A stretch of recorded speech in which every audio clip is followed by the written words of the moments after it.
Good morning, everyone. Great to see both familiar faces and new faces. Welcome to this inaugural talk on climate change and climate change curriculum in the high school. Really excited about today. Please introduce yourself in the chat. Where you're from, and we'll begin in a few minutes.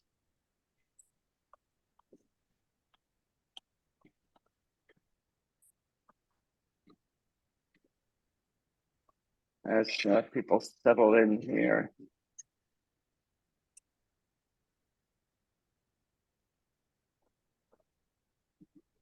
Our Creston is, I think, in the waiting room. I don't know. Okay, Long Island, Somerville, Pennsylvania, New York. Oh, okay, it goes too fast now. Canada. Jolene, are you going to the APS meeting? Yep, good to go. Exciting. Belgium. UK. We have an international audience here. Another person from Canada, Ontario, Windsor, Ontario, Ireland.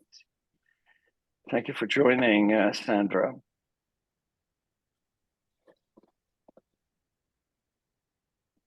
Okay, just wait one more minute and then we'll begin.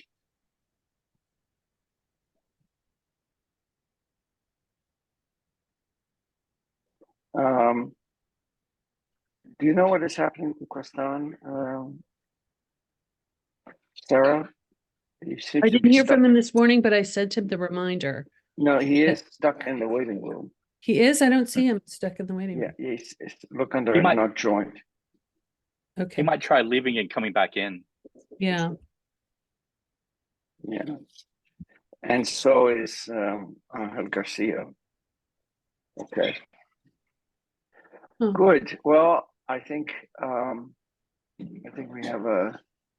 we've reached sort of a plateau here. So I wanna welcome you all for this exciting kickoff of a new series of talks for the PoLS-T network.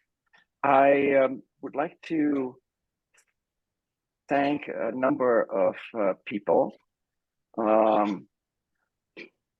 First of all, you all for joining, of course, but then also the core group and Jane and Kareem in particular for coming up with this idea of adding some sort of a social cause to the physics curriculum in high school. I think it's an absolutely outstanding idea, connects physics to our society at large and shows the importance of physics to both parents and school-age children. So congratulations for having suggested that. And we're looking for other themes to add. If you have any ideas, then please let us know. I also want to thank the NSF for funding this initiative. And then last but not least, Sarah and Isa for keeping this running. Our PoLS-T network, our growing PoLS-T network. And I hope that you will all spread the word and that as we go on with these talks, each time you try to bring in one new person to this series of talk. So I am going to hand this over to Jay. Where's Jay? There's Jay, who will introduce our speaker today. Over to you, Jay. Excellent. Thank you, Mark. It's my honor to introduce Mark. He's a professor of science and teaching and learning at the University of Washington. His new book is on climate change education, which was just released. It's called Teaching Climate Change, Fostering Understanding, Resilience, and Commitment to Justice. He's also the lead author on Ambitious Science Teaching, which I had my PLC read over last year to work on our science education. His research also has appeared in American Educational Research Journal, Teachers College Record, Cognition and Instruction, Science Education, and in white papers commissioned by the National Research Council and the National Academy of Sciences. He was a member of the National Research Council's Committee on Strengthening and Sustaining Teachers.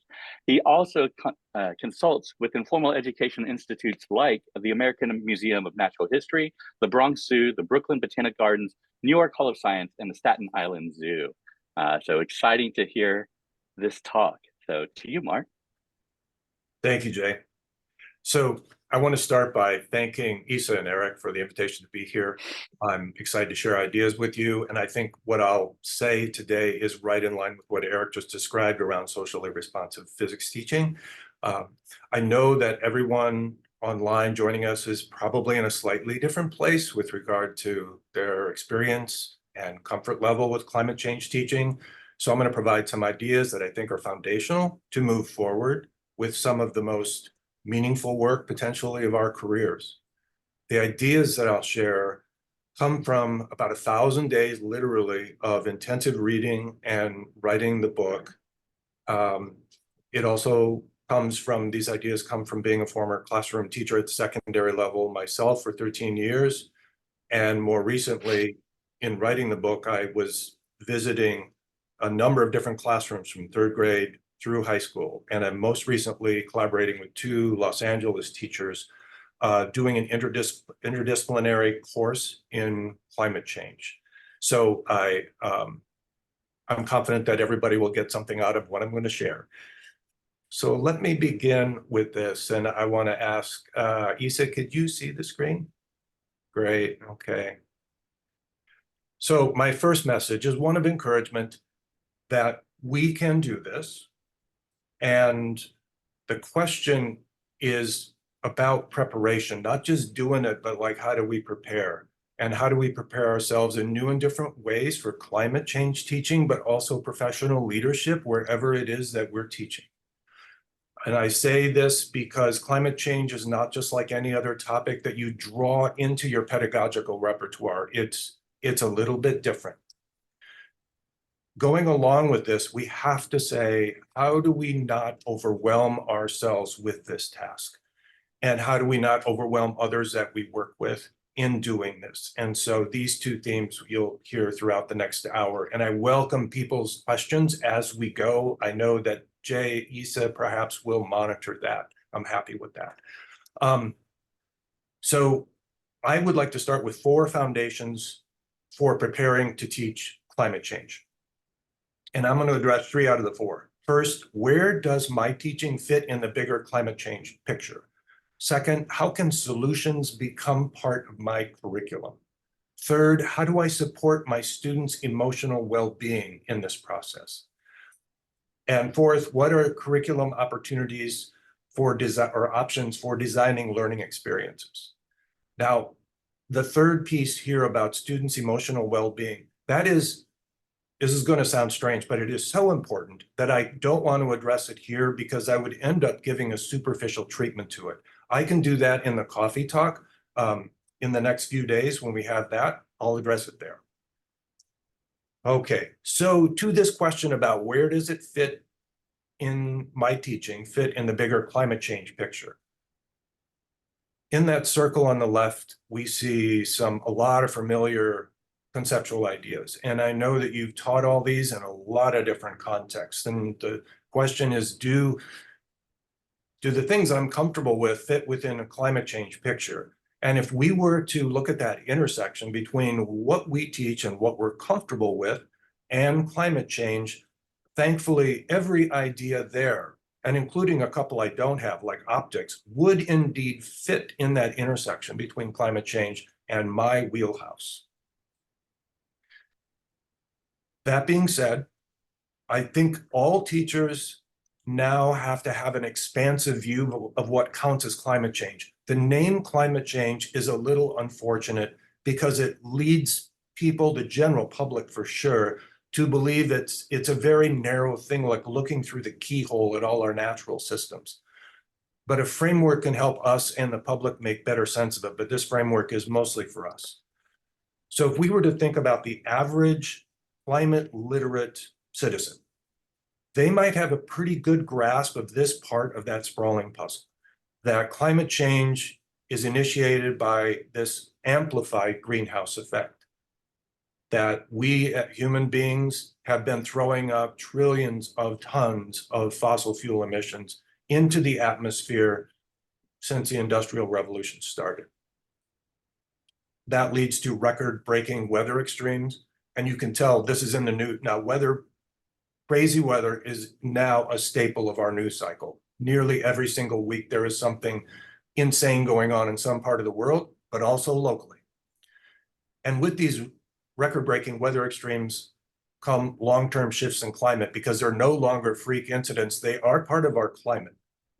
And I know Jay was just talking about, well, how much do we need to know about the greenhouse effect? What do we need to know this about what's happening at the molecular level? And Jay made me think about this part of the sprawling climate puzzle.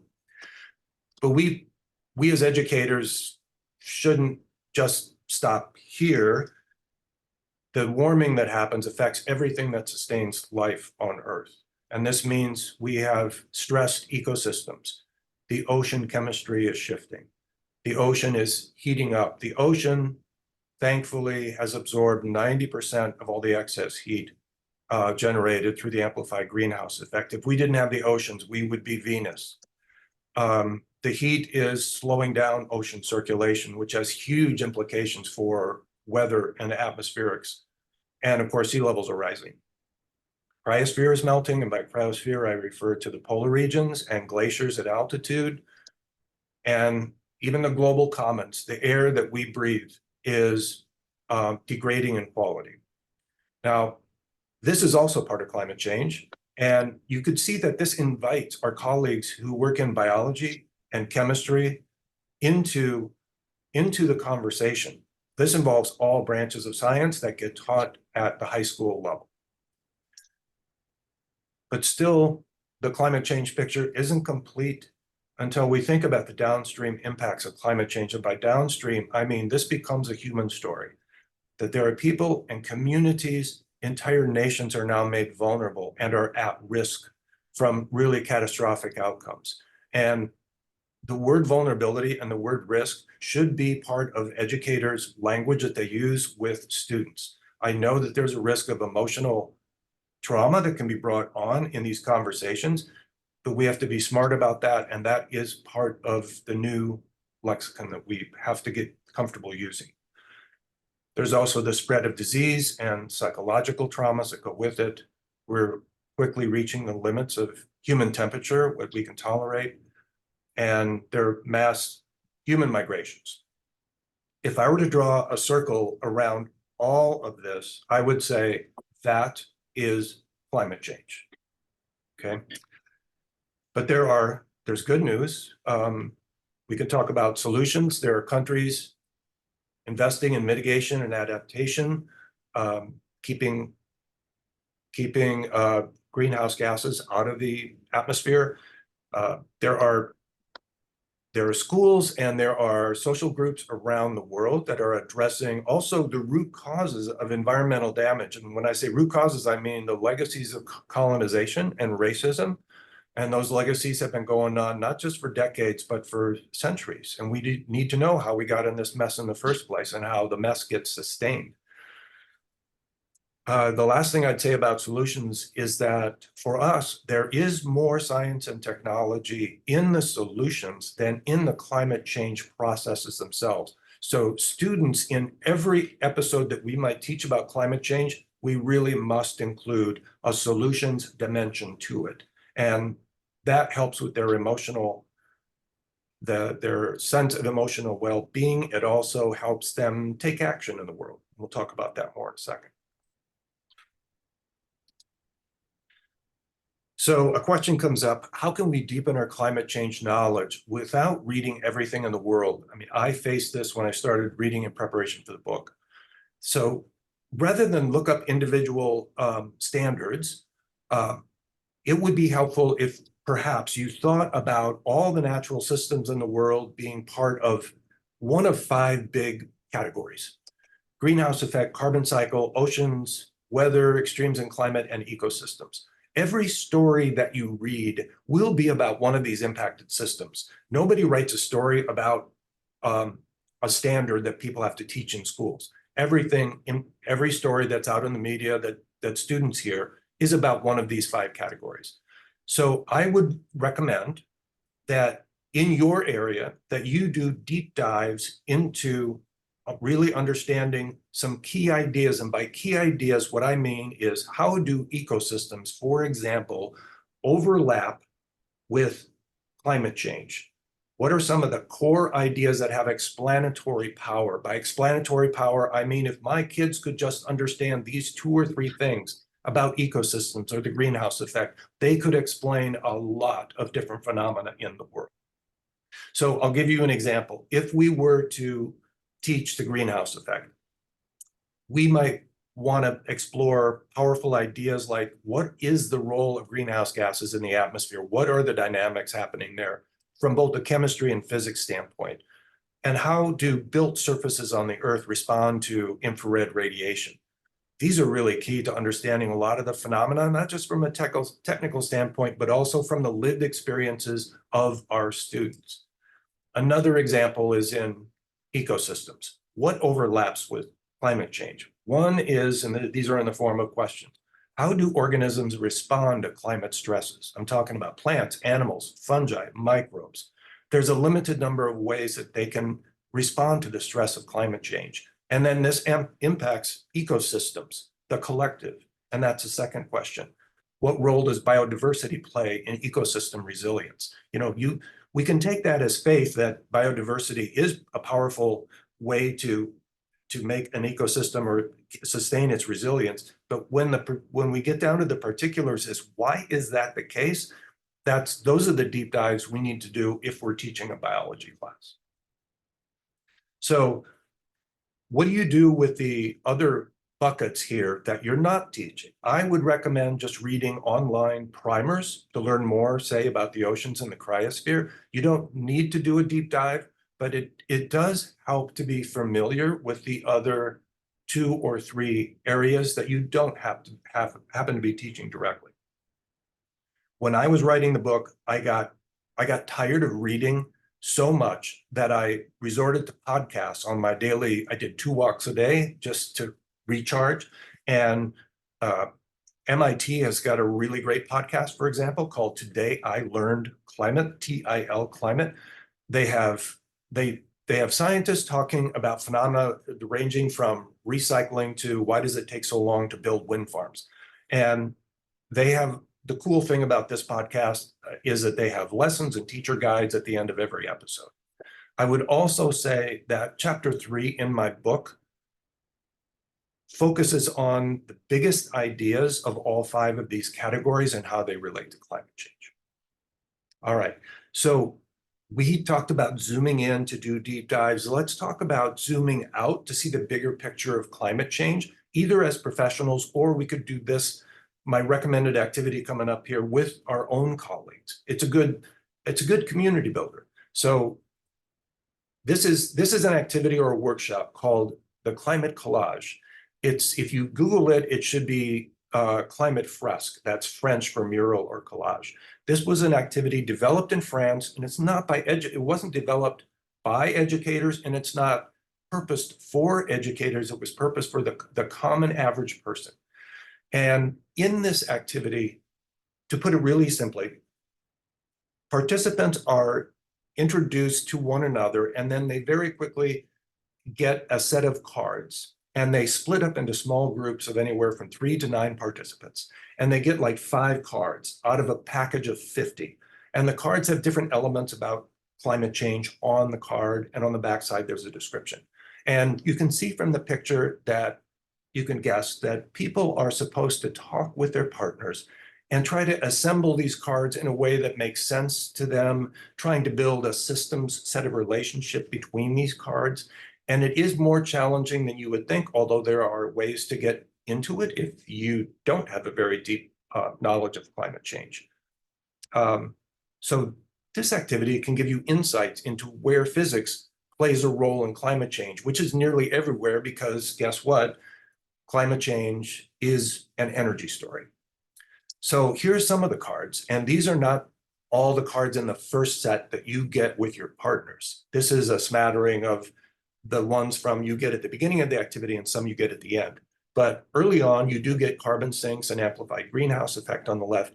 And then you just have to put these down on the table and talk with partners about, what is the relationship between the greenhouse effect and carbon sinks? And then the conversation can get really rich.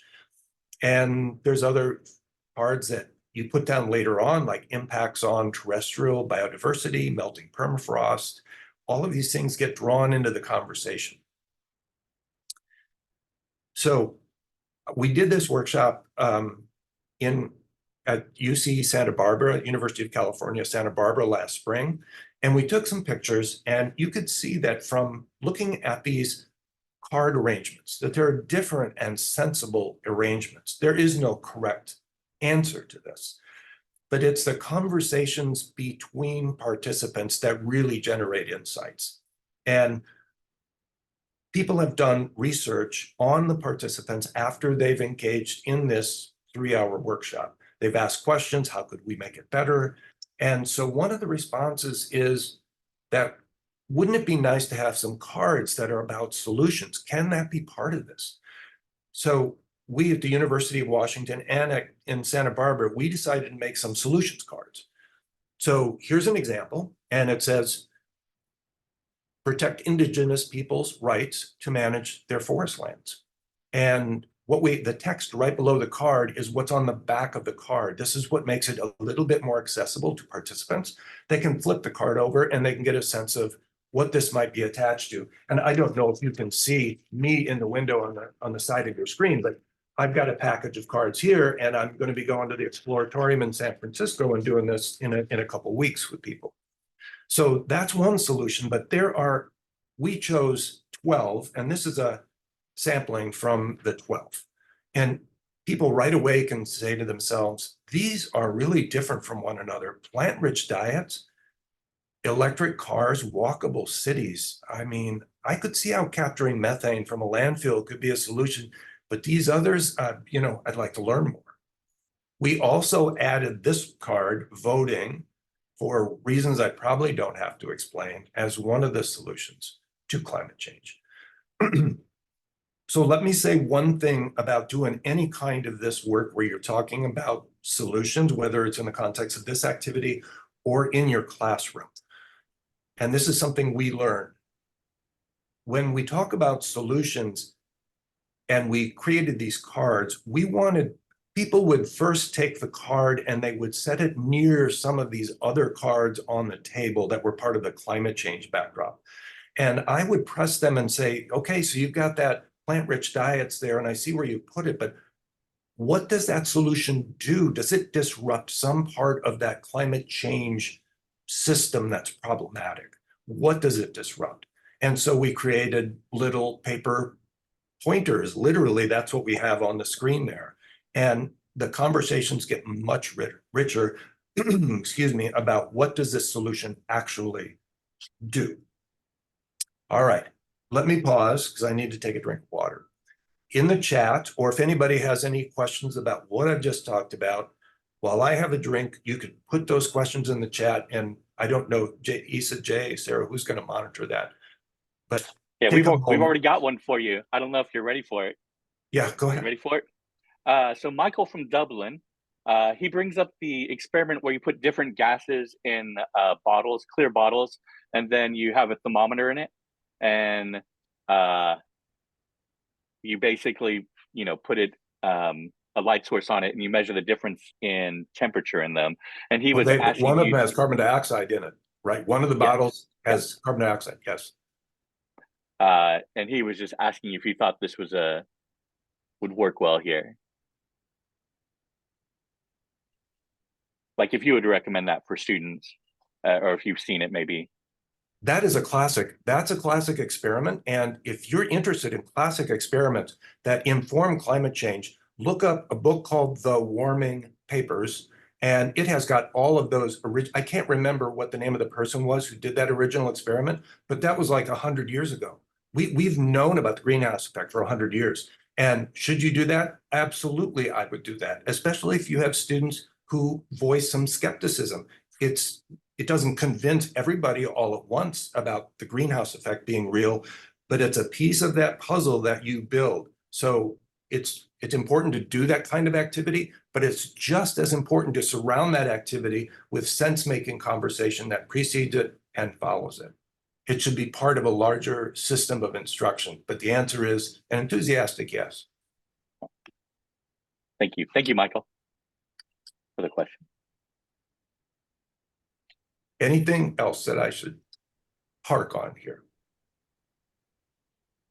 There's another question that just came in.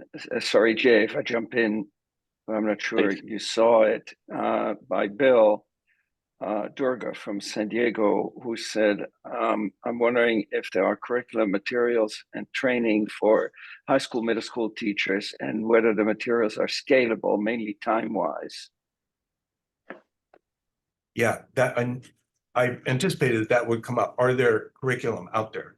And so there is so much curriculum out there that it can be paralyzing for teachers. And so the purpose of what I'm sharing today is for you to figure out how to make your knowledge more robust, even more robust than it probably already is, and connected to climate change, so that you can look at curriculum out there and make good judgments about how it could be modified. What are the big ideas that you should be focusing on, and how to get rid of things that might be cool, thought about as cool by students, but it's trivial in terms of understanding the big picture, and not include that.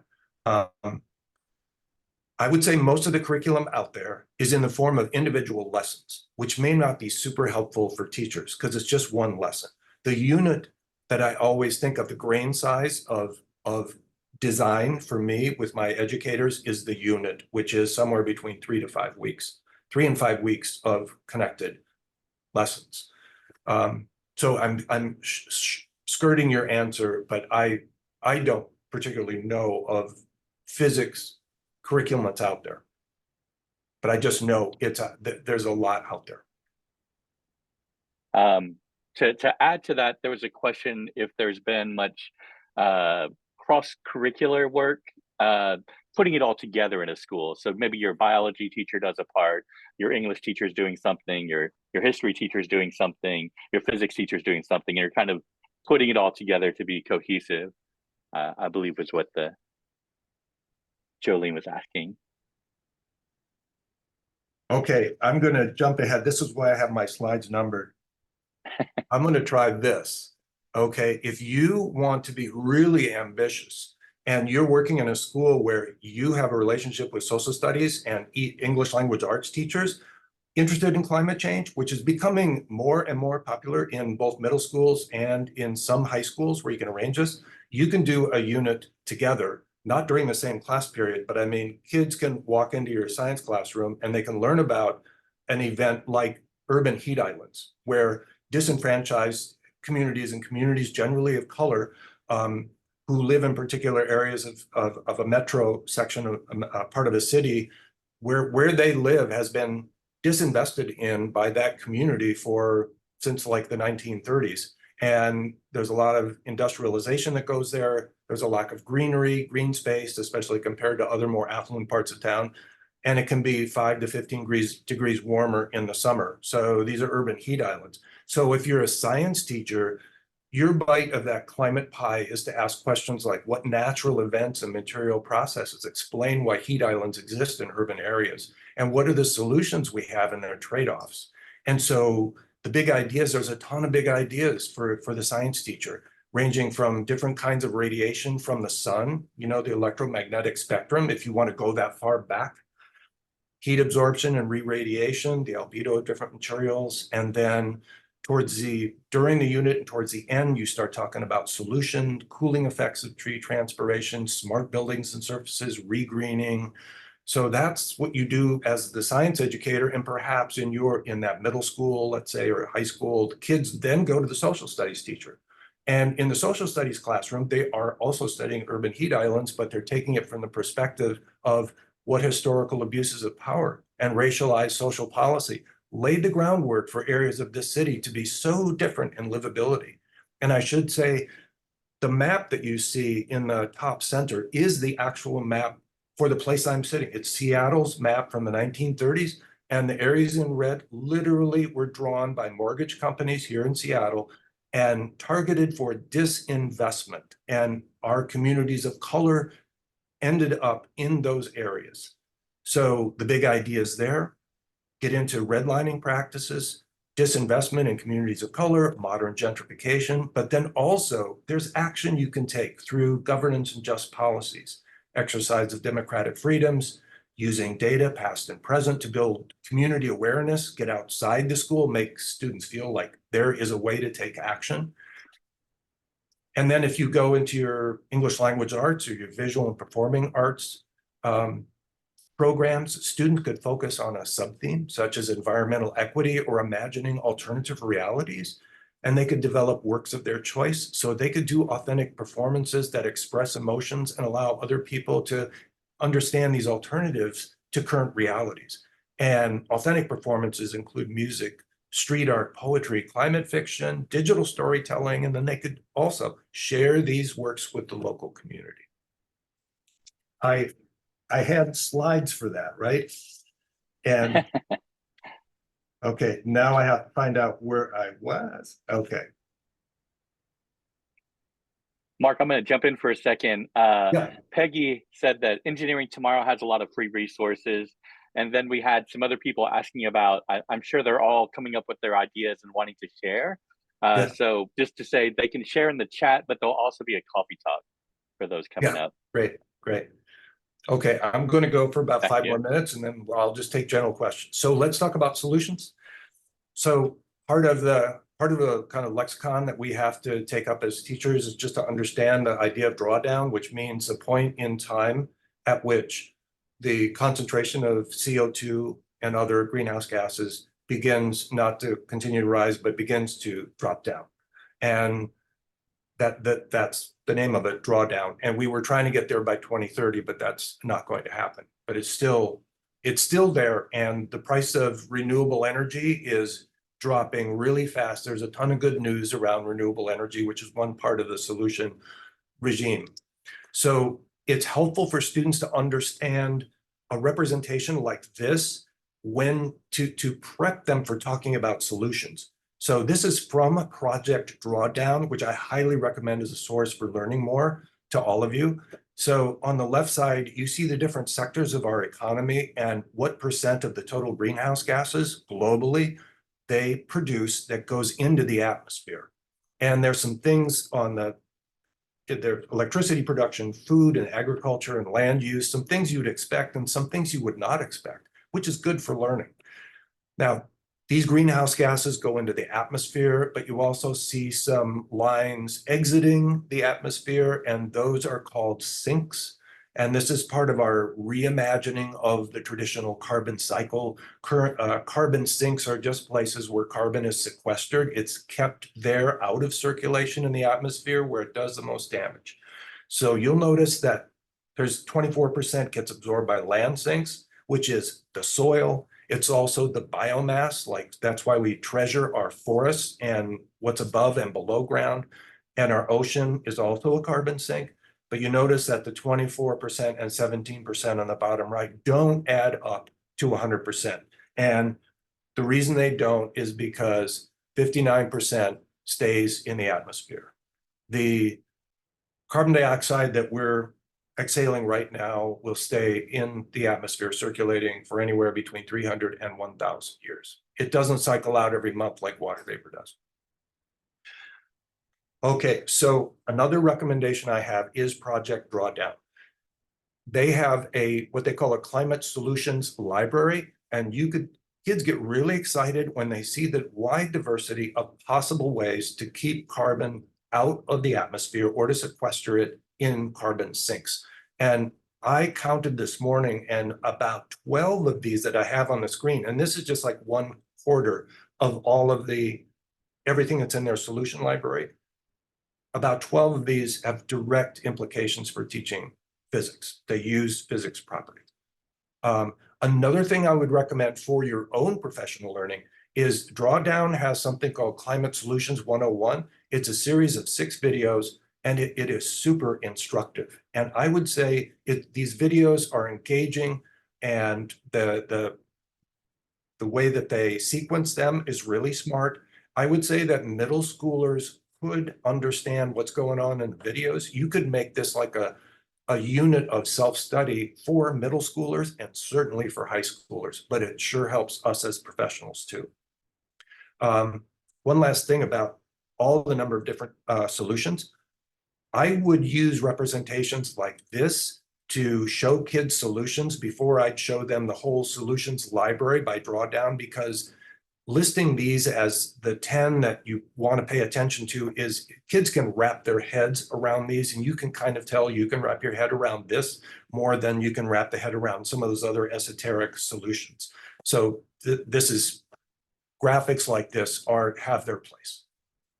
I just want to say one thing before I move to the end here. I've been working with 2 teachers in a Los Angeles high school, and they're doing an entire year of interdisciplinary work, interdisciplinary within science, so addressing bio, chem, physics concepts.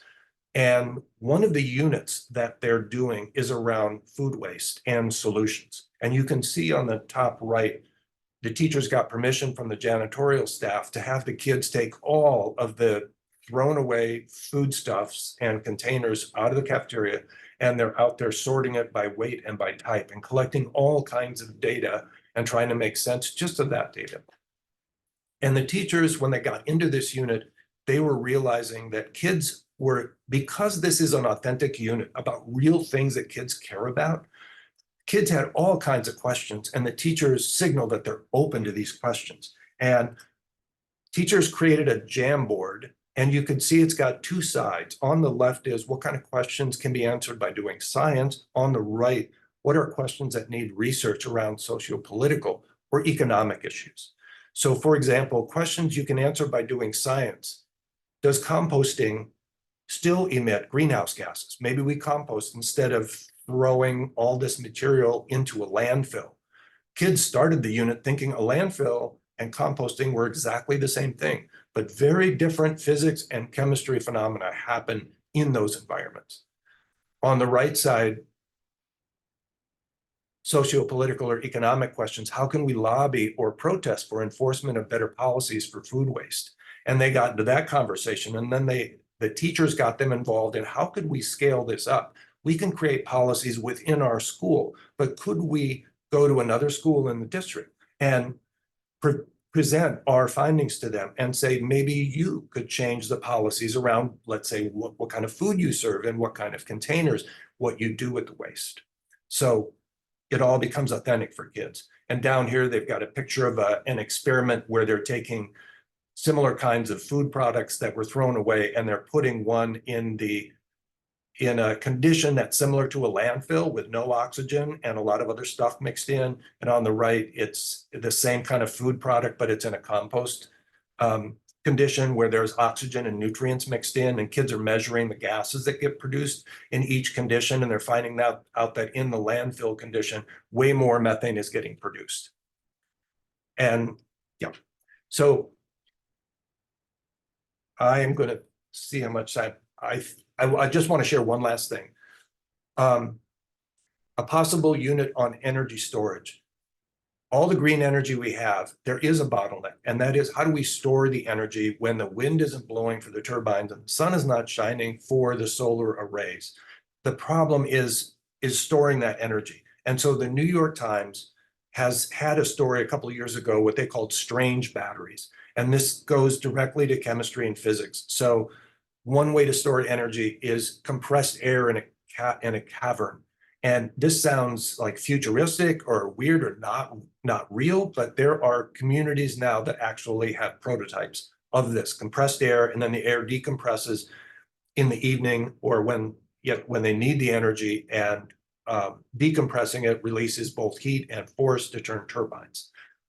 Another is using a solar array to generate heat salt.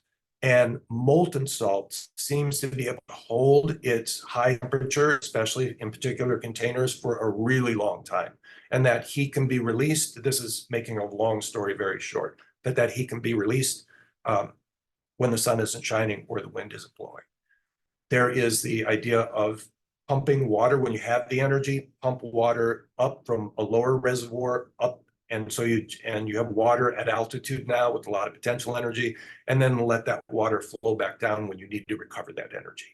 And then there's a train laden with rubble, which you pull up a hill when you have the energy and you let it go down. And then the regenerative braking is what, like in a Honda Prius, it's regenerative braking. And that's what gives you the energy. So I will stop there. And I know there are more slides, but that's okay.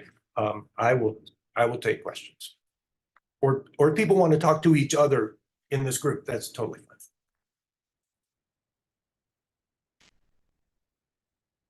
So feel free to unmute, or if you want to throw it in the chat. And I see Eric has a raised hand. So Eric, go ahead. Mark, thank you so much. This was absolutely fascinating, and there are a lot of thoughts rambling around in my head here. I liked that you focused on action items and curricular changes. However, what struck me, and this is a problem I think many of us face in the classroom, is that most 21st century challenges, in fact, I would say probably most 21st century projects, whether it's in engineering or you name it, are inherently multidisciplinary. Yeah. And in that respect, the siloing of education into, buckets of knowledge, physics, chemistry, and so on, it is a barrier. And it creates a friction between what I would call content coverage and what I would call real education. And, so I could see teachers, including myself, struggle with the question, how do I get my colleagues on board in biology and chemistry and social studies, you name it. And maybe even more importantly, and this shows how we've constructed a system of education that is really difficult to move and evolve. How do I reconcile shifting the focus of teaching towards more socially responsive physics, let's say?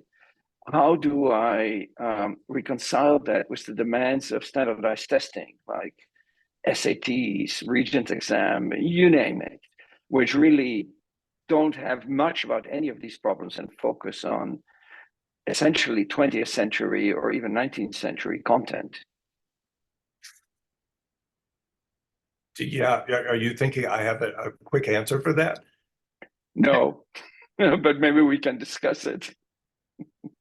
Well, I'm hoping you have an answer for that. Well, my teachers in Los Angeles are teaching the more traditional, but socially responsive courses that are more traditional, like biology, chemistry, physics. The course that I showed you, the interdisciplinary course, is an elective for kids. And so we want to get our foot in the door to have kids do authentic work that's responsive to the community and the larger environment. And so getting our foot in the door means we probably can't solve all the problems at once. So having these two teachers do an elective course that then other teachers in the school are now visiting that classroom to see what's going on, and they're seeing how engaged the kids are. Because you're right, Eric, anytime you do anything that's even remotely authentic as a problem in science, it is going to be multidisciplinary. There's no such thing as something that's purely physics, purely bio. So the real world is multidisciplinary. But doing one of these courses, piloting that and inviting other teachers in. And also these teachers in LA are collecting a lot of data on what students say about the course and what they're learning and how it connects back and how they're using things from prior courses. The one thing they're seeing is that kids are using a lot of science from prior courses, drawing it in because they're constantly being asked to solve problems big and little in this interdisciplinary course. It's a huge question and I don't have a great answer, but I'm saying maybe baby steps are our way forward. Absolutely. Thank you.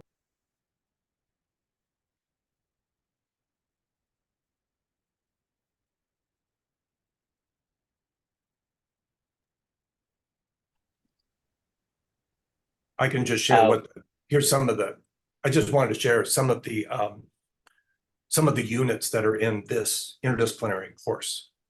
So you see urban heat islands, early in the year, late in the year is fast fashion, feedback loops and tipping points. They're a mix of kind of pure science, which is what feedback loops and tipping points are, with more applied science like wildfire ecology, wind turbines in the community. So I just thought I'd show that. The other thing I would say is if you when you plan for doing any of this work, you probably want to give yourself and your colleagues what was called a year zero, meaning you plan for the year, you plan for year one, but protect some time for you in your year zero to do things like talking with students about what you plan to create the following year, whether it's a course, a module that gets connected to an existing unit, an interdisciplinary unit, talk with students, observe other educators who are doing this work in year zero, maybe talk your admin into creating PLC time for you to study how you might draw in climate change into your science curriculum. And there's other examples down here. What do you do in year zero? And then you can imagine what you do in year one. You plan the summer before, and then you pilot it and take data, including data from students, always data from students. You revise and teach again. So that's in the PowerPoint in case anybody wants to have access to that.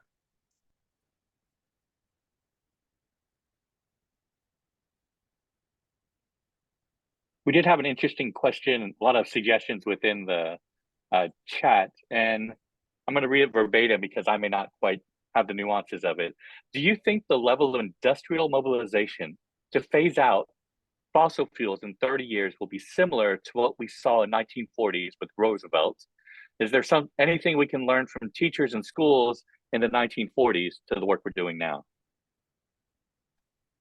In the book, there is a quote by Naomi Klein who addresses just that. She talks about how in the 1940s that people, without the label, they became activists for civil rights, for ending World War II, for all kinds of different social causes. And they were activists.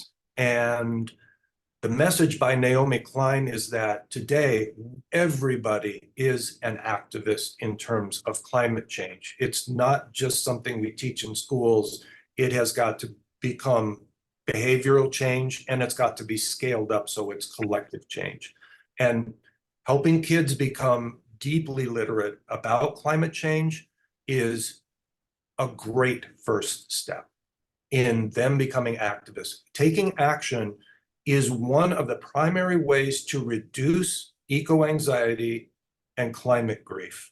If for no other reason, we want to introduce action and informing the community, working with community members, if for no other reason, it lowers kids' eco-anxiety. In the teacher's classroom in LA, I should say, on the first day, one of the students said, "Are we the only ones who care about this?"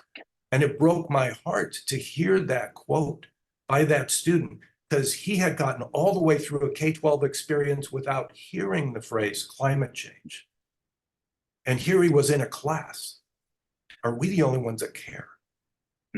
So there's a great follow-up question from Jolene. It says, any tips for teachers in areas where climate change is controversial and how to handle both pressures outside the classroom, but also dealing with students' doubt and whatever maybe parent or other influences that maybe at play? Yeah, that's always good. That's a genuine challenge.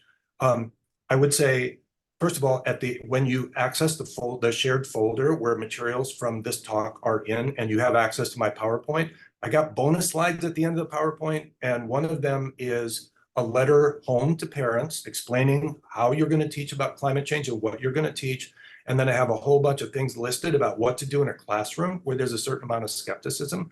And that's also in the book. And one of the chapters in the book is about skepticism and disinformation or misinformation. At the end of that chapter, I talk about, so maybe you have skepticism in your classroom. How do you go about dealing with that?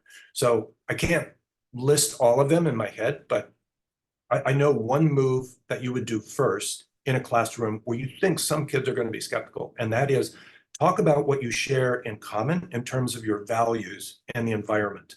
Like ask a question like, we all go outside, we experience the environment. What is something that we love and want to preserve about what's out there in nature? Because we are a part of nature. We're not separate from it. We are part of it. And even highly ideologically conservative students and their families really want to protect nature.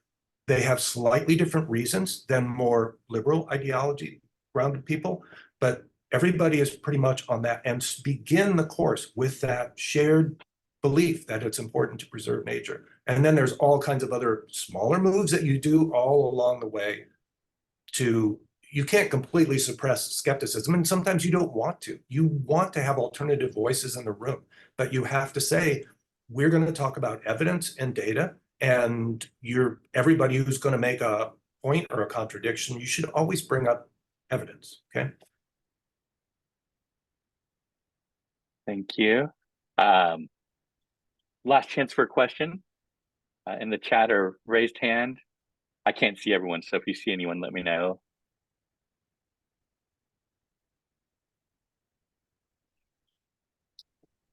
Roberta, I think. Yep. You're muted, I think. Okay, I just want to throw this one out there. When you look at taking at disinformation, when you look at what scientists are standing up there being scientists and being climate deniers, I don't know if you've noticed that they're almost all physicists. I was wondering if anybody wanted to comment on that, including a Nobel Prize winner now, what's his name, from last year. They're almost all physicists. I'm really embarrassed for my discipline. I can say one thing about that, Roberta, and that this person, I think I know who you're referring to.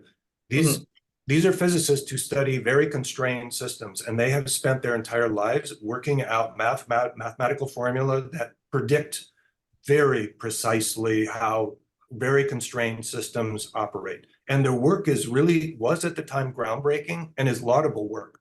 However, they're making comments about ecological systems that are orders of magnitude more involved and more complex. And their claim is that you cannot model with precision what's going to happen with our environment. That is a red herring. It's up to physics teachers more than any other teacher to help kids not only understand data, but also understand the endemic uncertainty that is built into mathematical models of all kinds. Thank you. Nice, great question. I should probably stop, right? You guys have, no. You guys have to finish up. Well, I was just gonna say to Roberta's statement that one of the big solutions, and we always end kind of with an action step. And what I would press everyone here is to find a colleague or a friend and have them watch this if they didn't get to see it, and then come to the coffee talk. Because the more we can spread this work and we can have them do the work, I think the more that we can help solve this problem. And it won't be just that one class, but that one student thinking, this is the only class that cares. And so I appreciate your talk. You did a great job of giving us this big overview, but also giving us the nuggets and the small micro things that we could do in a classroom, and a lot to think about. And so a great start to our socially responsive physics. I'm going to pass this over to Isa to close this out. Thank you, Jay, and thank you, Mark. I echo everything everyone has said. Just words of appreciation. Thank you for giving us a big picture, and just a reminder that this is the beginning of a series. And so we have two speakers coming up that will speak on the same topic, but with a different focus. The immediate upcoming event is our PoLS-T Coffee Hour on March 11th. From 6 to 7 p.m. Eastern time. You can see the details in the chat. And so in case you haven't participated in these are an opportunity to have an extended conversation that focuses in part on the ideas, actionable items, resources that were addressed during the speaker series. So that is, like I said, on the 11th. Sarah has posted the link for everyone to register, so please join us. Mark has been kind enough to agree to join us as well. So this will be a more informal opportunity to interact with one another as colleagues. And then the second upcoming events that I want to draw your attention to is our next talk on March 23rd by David Worth, a physics teacher in Millennium High School. And then April 27th, we're going to have Vandana Singh, professors of physics and environment. So this concludes our talk and our announcements. There's also an exit survey that we would like for you to take a minute to fill out. It should not take very long. And this will be posted in our chat momentarily. This is just additional feedback or questions. If you're anything like me, I need some time to process the content and really think deeply before I can formulate something. So if you have any questions that you'd like to ask Mark, we will go ahead and share this information with him. And we may also use your follow-up questions as a way to organize our breakout rooms during the coffee talk. So with that. A big thank you to Mark. A big applause, virtual applause or real applause. Thank you, Mark. That was absolutely wonderful. Thanks for the questions. Thank you for kicking off this series, and I hope to see many of you at the coffee talk. Enjoy the rest of the weekend.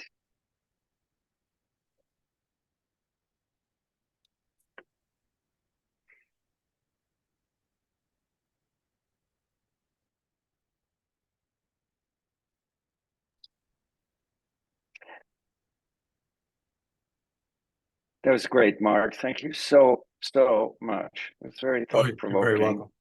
And you're totally right. We should take baby steps. I mean, the temptation is always big to want to take too big a step, and that never works. We have to chip away at this, step by step. Yeah. And we're not going to be able to give up the traditional content and the constraints of standardized testing and do what you and many others are advocating for. So I think you provided a nice pathway towards easing into it. Yeah. I just realized that I will actually be chairing a foundation board during the coffee hour, so I must apologize, but it's a philanthropic board, so we're doing nice work, and I'm the chair, so I need to be there. Yeah. Well, thank you, Eric, and thank you, Isa, Sarah, and Jay for helping manage the conversation.